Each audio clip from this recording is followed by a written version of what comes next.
ബഹുമാനപ്പെട്ട പരസ്പരം വായനക്കൂട്ടത്തിലെ മുഴുവൻ അംഗങ്ങൾക്കും എൻ്റെ വിനീതമായ നമസ്കാരം. 225 സമ്മേളനത്തോടനുബന്ധിച്ച് ഇന്ന് നടക്കുന്ന കഥയരങ്ങിൽ ഞാൻ അവതരിപ്പിക്കുന്ന കഥയുടെ പേര് പാവാടക്കാരി. എൻ്റെ പേര് ഷാജിമോൻ ഒളശ. ഇരുട്ടിൻ്റെ വലയത്തിനുള്ളിൽ കിടക്കുന്ന അവൾ ഉറക്കത്തോടടുക്കുമ്പോഴായിരുന്നു വല്ലപ്പോഴുമുള്ള അയാളുടെ പരാക്രമത്തിനിരയായി അല്പനേരം എല്ലാം ക്ഷമിച്ച് കിടന്നുകൊടുത്തത്.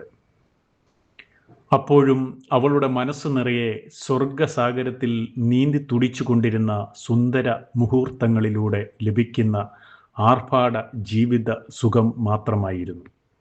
വല്ലപ്പോഴും ഒരിക്കലല്ലേയുള്ളൂ. അടുത്തിടെയായി ഇതും കുറഞ്ഞു കുറഞ്ഞു വരുന്നതായി അവൾക്കും അനുഭവപ്പെട്ടു. നന്നായി. അവളുടെ മനസ്സ് സന്തോഷപൂർവ്വം മന്ത്രിച്ചു. മദ്യത്തിൻ്റെയും സിഗരറ്റിൻ്റെയും പോരാത്തതിന് മൂക്കിൽ തിരികെ കയറ്റുന്ന മൂക്കിപ്പൊടിയുടെയും സമ്മിശ്രമായ വൃത്തികെട്ട ഗന്ധം, അനുഭവിച്ചു തീർത്ത നാളുകളുടെ വീർപ്പുമുട്ടലുകൾ ഒരു കാലത്ത് വെറുപ്പോടുകൂടി എതിർത്തു നോക്കി. ആദ്യ നാളുകളിൽ തൻ്റെ ഇഷ്ടക്കേടിൽ കുറച്ചൊരു മാറ്റം വരുത്തുവാൻ അയാൾ ശ്രമിച്ചു. അസഹനീയമായ ഗന്ധവും താങ്ങാൻ കഴിയാത്തതായി തോന്നുന്ന അയാളുടെ ഭാരവും പേറി സുമിത്ര ഒരു ശവശരീരം എന്ന പോലെ എല്ലാം സഹിച്ചു കിടന്നു. നാളകളിലെ സഞ്ചാരങ്ങളിലെ മധുര സ്വപ്നങ്ങൾ പൂവണിയിക്കുവാൻ വേണ്ടി മാത്രം. തൻ്റെ സുന്ദരമായ യാത്രകൾക്കിടയിൽ അയാൾ ഒരു വിലങ്ങുതടിയാവാതിരിക്കുവാൻ വേണ്ടി മാത്രം. അല്പസമയത്തിനുള്ളിൽ അയാളുടെ കുടവേറും പരുക്കൻ കൂർക്കം വലിയും ഉയർന്നു പൊങ്ങിയപ്പോൾ സുമിത്ര പതിവ് പോലെ എഴുന്നേറ്റ് മറ്റൊരു മുറിയിലേക്ക് പോയി. അയാൾ ഉറക്കം തുടങ്ങുമ്പോൾ നിത്യവും നടക്കുന്ന കാര്യവുമായിരുന്നു. സുമിത്ര ലൈറ്റുകൾ അണയ്ക്കാതെ കട്ടിലിൽ വന്ന് മലർന്നു കിടന്നു. അവൾക്ക് ഉറക്കം നഷ്ടപ്പെട്ടതുപോലെ വെറുതെ കണ്ണും തുറന്ന് വെള്ളപൂശിയ സീലിങ്ങിലേക്കും കറങ്ങിത്തിരിയുന്ന ഫാനിലേക്കും ദൃഷ്ടികളെ വിട്ട് മൂടൽ മഞ്ഞുപോലെ ഇടയ്ക്കിടയ്ക്ക് ഓടിയെത്തുന്ന മനസ്സുമായി കുട്ടിക്കാലം മുതലുള്ള പ്രധാന വഴിത്താരയിലൂടെ സുമിത്ര സഞ്ചാരം ആരംഭിച്ചു. ഗ്രാമത്തിൽ ജനിച്ചു വളർന്ന കൃഷിക്കാരൻ്റെ മകൾ, സുന്ദരി, ഗ്രാമീണ സൗന്ദര്യം നിറഞ്ഞു നിൽക്കുന്ന ഗ്രാമത്തിലെ സുന്ദരിയായ പാവാടക്കാരി, നിത്യവും ക്ഷേത്രത്തിൽ പോയി ഭക്തിപൂർവം പ്രദക്ഷിണം വയ്ക്കുന്ന ഗ്രാമീണ സുന്ദരി, ആരും കൊതിക്കുന്ന ആകാര ഭംഗി, നിഷ്കളങ്കത നിറഞ്ഞ മുഖകാന്തി, പട്ടണത്തിലെ കോളേജ് പഠനത്തിനിടയിൽ പ്രേമ അഭ്യർത്ഥന നടത്തിയ എത്രയെത്ര കോളേജ് കുമാരന്മാർ. എല്ലാവർക്കും നുണക്കുഴികൾ ജനിക്കുന്ന പുഞ്ചിരി മാത്രം അവൾ നൽകി. ആരോടും ഇഷ്ടക്കേടുണ്ടായിട്ടായിരുന്നില്ല പ്രേമത്തിലേക്ക് കടക്കാതിരുന്നത്. വീട്ടുകാരുടെ അനുസരണയുള്ള കുട്ടിയായി വളർന്നതുകൊണ്ട് മാത്രമായിരുന്നു. സ്നേഹനിധികളായ അച്ഛനും അമ്മയ്ക്കും മറ്റ് ഇളയ 3 സഹോദരികൾക്കും താൻ മൂലം ഒരു പേരുദോഷം ഉണ്ടാവാൻ പാടില്ല എന്ന ഉറച്ച ബോധം.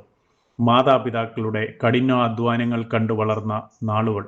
നാട്ടുകാരുടെ ഇടയിൽ സൽപ്പേരുള്ള പെൺകുട്ടി.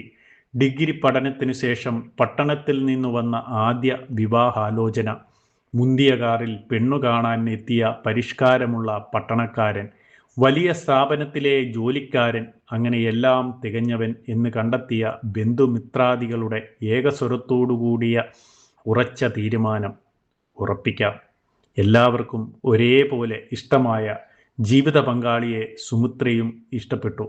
ഭാഗ്യം തേടിയെത്തിയതായി മാതാപിതാക്കളും സഹോദരികളും വിശ്വസിച്ചു. ഒപ്പം സുമിത്രയും ആ വിശ്വാസത്തിൽ എത്തിച്ചേർന്നു.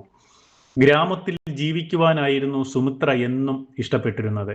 ഗ്രാമത്തിലെ ഒരു സുന്ദരനെ മനസ്സുകൊണ്ട് ഇഷ്ടവുമായിരുന്നു.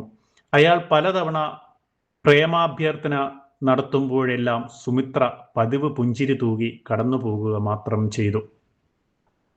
വിവാഹ ജീവിതത്തിലെ ആദ്യ നാളുകൾ മധുരിക്കുന്ന ഓർമ്മകൾ മാത്രം ശേഷിക്കുന്ന സ്വപ്നമായിരുന്നു. വല്ലപ്പോഴും മദ്യപിച്ച് വരുന്ന അയാളെ സ്നേഹത്തിൽ കീഴടക്കി മദ്യപിക്കാതെ വരുത്തിയ എത്രയെത്ര ദിനങ്ങൾ. കുട്ടികൾ മുതിർന്നപ്പോൾ അയാളുടെ നിർബന്ധത്തിന് വഴങ്ങി ജോലിക്കാരിയായ സുമിത്ര കുടുംബവും കുട്ടികളുമായി നല്ലൊരു വീട്ടമ്മയായി മാത്രം കഴിയാനായിരുന്നു സുമിത്ര ഏറ്റവും അധികം ആഗ്രഹിച്ചിരുന്നത്. ആദ്യ നാളുകളിൽ സുമിത്ര ഇഷ്ടക്കേടോടുകൂടി ജോലി ചെയ്തു. പലതവണ ജോലിക്ക് പോകുന്നതിനുള്ള അതൃപ്തി ഭർത്താവിനെ അറിയിച്ചു.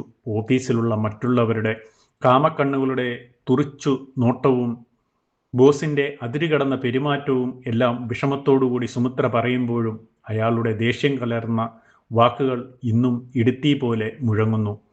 എടീ, നിന്നെയൊക്കെ എന്തിനു കൊള്ളാം? പണിയെടുത്താലേ ജീവിക്കാൻ പറ്റൂ. നിന്റെ വിചാരം നീ മാത്രമേ സുന്ദരിയായിട്ടുള്ളൂ എന്ന്. ആണായാൽ ഒന്ന് നോക്കിയെന്നൊക്കെ ഇരിക്കും. പണിയാൻ മടിയാണെങ്കിൽ അത് പറ. വീട്ടിലിരുന്ന് വെറുതെ തിന്നാമെന്ന് കരുതേണ്ട. മര്യാദയ്ക്ക് ജോലിക്ക് പൊയ്ക്കോണം. ഭേദമോതിയിട്ട് കാര്യമില്ല എന്ന് മനസ്സിലായ സുമിത്ര എല്ലാം സഹിച്ച് ജോലി തുടർന്നു. കാലചക്രങ്ങളുടെ വേഗതയേറിയ കറക്കങ്ങളിൽ അയാളിലെ മദ്യപാനം കൂടി. ജോലി നഷ്ടപ്പെട്ടു. മക്കളുടെ വിദ്യാഭ്യാസം, അയാൾക്ക് മദ്യത്തിനുള്ള പണം, വീട്ടുചെലവ് എല്ലാം സുമിത്രയുടെ തലയിലായി. ആദ്യകാലങ്ങളിൽ ഇതെല്ലാം വലിയൊരു ഭാരമായി തോന്നിയിരുന്നു. എന്നാൽ ഇന്ന് അയാളുടെ വല്ലപ്പോഴുമുള്ള പരാക്രമത്തിലെ നിമിഷങ്ങൾ മാത്രമാണ് സുമിത്രയ്ക്ക് താങ്ങാൻ കഴിയാത്ത ഭാരമായി തോന്നുന്നത്. താലിച്ചരടിൻ്റെ ബന്ധനത്തിൽ സുമിത്ര വല്ലപ്പോഴുമുള്ള അല്പനേരത്തേക്ക് നിശബ്ദത കാട്ടുന്നു, അത്രമാത്രം. മിക്കവാറും മദ്യലഹരിയിൽ സുബോധം നഷ്ടപ്പെട്ടായിരിക്കും അയാളുടെ വരവ്. പിന്നെ വെട്ടിയിട്ട വാഴ പോലെ ഒരേ കിടപ്പ്. സുമിത്രയുടെ മേൽ ഇന്ന് ആരുടെയും നിയന്ത്രണമില്ല. എല്ലാം ഭംഗിയായി അവൾ കൊണ്ടുപോകുന്നു. കുടുംബം, കുട്ടികൾ, ഭർത്താവ്, ജോലി. സ്ഥാപന ഉടമയുടെ പ്രൈവറ്റ് സെക്രട്ടറിയാണ് സുമിത്ര. കമ്പനി യാത്രകൾ, മുന്തിയ ഹോട്ടലുകളിലെ സുഖമേറിയ രാത്രികൾ, വിദേശികൾ ഉൾപ്പെടെയുള്ളവർ സുമിത്രയുടെ മനസ്സിൽ തീർത്ത എത്രയെത്ര സുന്ദര ശില്പങ്ങൾ. ഹോട്ടലുകളിൽ കയറിയ ആദ്യ നാളുകളിൽ ഹോട്ടൽ രീതികൾ ഒന്നും തന്നെ അറിയില്ലായിരുന്നു. ഒരു നേഴ്സറി കുട്ടിയെപ്പോലെ ബോസിൻ്റെ പിന്നാലെ പോകുമായിരുന്നു. ഇന്ന് കമ്പനി മീറ്റിങ്ങുകൾ പോലും വിളിച്ചു കൂട്ടുന്നത് സുമിത്രയാണ്. അതും മുന്തിയ ഹോട്ടലുകളിൽ. കണ്ടുമടുത്ത എത്രയെത്ര നാടുകൾ. എല്ലാം സുമിത്രയ്ക്ക് ഇന്ന് സന്തോഷസാഗരമാണ്. സുമിത്രയുടെ ഉറക്കം നഷ്ടപ്പെട്ട രാത്രികളിലൂടെ നേടിയ ബിസിനസ് ഉയർച്ചയ്ക്ക് പാരിതോഷികമായി മുതലാളി സമ്മാനിച്ച വിലപിടിച്ച എത്രയെത്ര സമ്മാനങ്ങൾ. കാറ്, സ്വർണം, പണം, അങ്ങനെ വേണ്ടതിനപ്പുറമുള്ള സൗഭാഗ്യങ്ങൾ. ഒപ്പം മുതലാളിയുടെ ഇഷ്ടപ്പെടുന്ന സുഗന്ധവും ലാളനയും സുമിത്രയ്ക്കും ഏറെ ഇഷ്ടമായി തുടങ്ങി. ജീവിതത്തിൽ കിട്ടാതെ പോയ സുന്ദരമായ ഓരോ നിമിഷങ്ങൾ അയാളിലൂടെ ലഭിക്കുമ്പോഴും അവൾ കൂടുതൽ നിമിഷങ്ങൾക്കായി കാത്തിരിക്കും. ഭർത്താവിൻ്റെ ഭാരത്തേക്കാൾ മുതലാളിയുടെ ഭാരം കൂടുതലായിരുന്നു എങ്കിലും ഉയർന്ന ഹോട്ടലുകളിലെ അരണ്ട വെളിച്ചത്തിൽ സുമിത്രയ്ക്ക് ഒരിക്കലും ഭാരമായോ അസഹനീയമായോ തോന്നിയിരുന്നില്ല. സുഗന്ധവും മധുരവും ലഭിക്കുന്ന സ്വപ്ന ലോകത്തോടെയുള്ള ജീവിതമായി സുമിത്ര ആറാടിക്കൊണ്ടിരുന്നു. സുമിത്രയുടെ പോക്ക് അത്ര ശരിയല്ല. നാട്ടിൽ ചിലരുടെ ഒളിഞ്ഞും തെളിഞ്ഞുമുള്ള സംസാരങ്ങൾ സുമിത്രയുടെ കാതുകളിലും എത്തിയെങ്കിലും അവൾ ഒന്നും കണ്ടതായും കേട്ടതായും നടിച്ചിരുന്നില്ല. ഉയർന്ന ജീവിത നിലവാരത്തിലൂടെ സുമിത്രയുടെ യാത്ര തുടർന്നു. മക്കൾ, അവരെ നല്ലൊരു നിലയിലെത്തിക്കണം. അതായിരുന്നു സുമിത്രയുടെ ഏക ലക്ഷ്യവും. അവർക്കായി മാത്രം ജീവിച്ചുകൊണ്ടിരുന്നു. ബാംഗ്ലൂരിൽ മെഡിസിന് പഠിക്കുന്ന മകൾ, പഠിത്തത്തിൽ മികവ് കാട്ടാത്ത മകൻ, അപ്പനെപ്പോലെ ഇപ്പോൾ മദ്യപാനവും തുടങ്ങിയതായി സുമിത്രയ്ക്ക് മനസ്സിലായി. അവനും ചോദിക്കുമ്പോൾ പണം കൊടുക്കണം. സുമിത്ര പലതവണ അവനെ ഉപദേശിച്ചു നോക്കി. പക്ഷേ രൂക്ഷമായ അവൻ്റെ നോട്ടത്തിനു മുൻപിൽ സുമിത്ര പിന്തിരിഞ്ഞു. സ്വർഗതുല്യമായ ജീവിത വഴിത്താരിയിൽ ആരും വഴിമുടക്കാതിരിക്കുവാൻ അവൾ എല്ലാവരുടെയും ആവശ്യങ്ങൾ നിറവേറ്റിക്കൊണ്ടിരുന്നു. സുമിത്രയുടെ യാത്രകൾക്ക് നിദ്ര അറുതി വരുത്തി.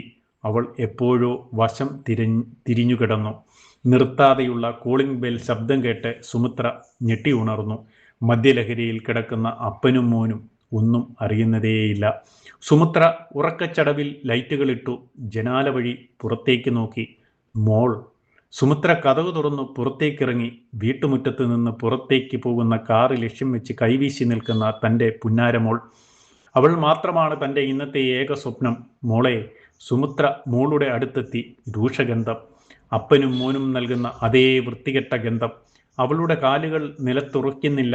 വേച്ച് അവൾ വാതിൽ പടിക്കലെത്തി. മോളെ. സുമിത്രയുടെ കണ്ഠങ്ങൾ ഇടറി.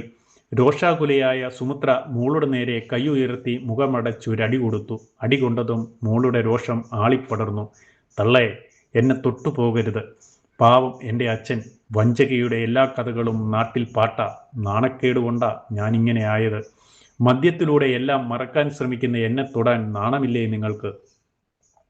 മോളുടെ കുഴഞ്ഞ നാക്കിൽ നിന്ന് പിറന്നു വീഴുന്ന മൂർച്ചയേറിയ വാക്കുകൾക്ക് മുൻപിൽ ജീവിതത്തിൽ സുമിത്ര നേടിയ ഓരോ നേട്ടങ്ങളും തകർന്നടിഞ്ഞതുപോലെ തോന്നി.